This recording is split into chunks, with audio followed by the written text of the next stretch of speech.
Next important act చూడండి మీ text book నుంచే, pits India Act 1784. Simple. Pits India Act 1784 ఎందుకు వచ్చింది?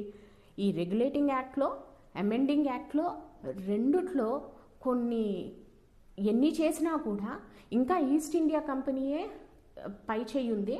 సో బ్రిటిష్ పార్లమెంట్ ఏమనుకుంది, రూల్ చేయాలనుకుంది టోటల్గా. అందుకే ఈ పిట్స్ ఇండియా యాక్ట్ 1784 తెచ్చింది. ఈ కీ ఫీచర్స్ చూద్దాం. First commercial and political functions of the company అన్నారు. So commercial and political functions of the company అంటే ఏంటి?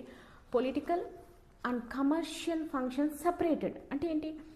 ఈస్ట్ ఇండియా కంపెనీ ఏమో ట్రేడ్స్ చూసుకుంటుంది, administration, political affairs, military affairs ఇవన్నీ ఎవరు చూసుకుంటారు? బ్రిటిష్ పార్లమెంట్ చూసుకుంటారు. The first point. Second, it allowed the court of director to manage the commercial affairs but created a new body called Board of Control. Board of Control ante evaru ikkada? British Parliament.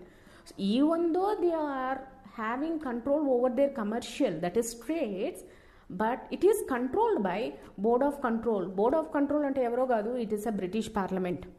So to manage the political affairs, thus here established a double government. మీకు Pitt's India Act అంటేనే రావాల్సింది double government follow అయ్యింది, double గవర్నమెంట్ని తీసుకొని వచ్చింది. అయినా అక్కడికి కూడా ఇదయ్యారా? నో. బట్ ఏమైంది? సో కన్క్లూజన్ పాయింట్ ఏంటి ఇక్కడ?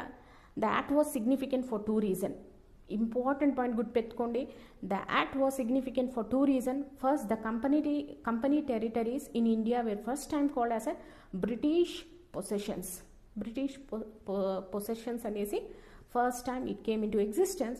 And second, the British government was given supreme control over the company affairs and administration in India.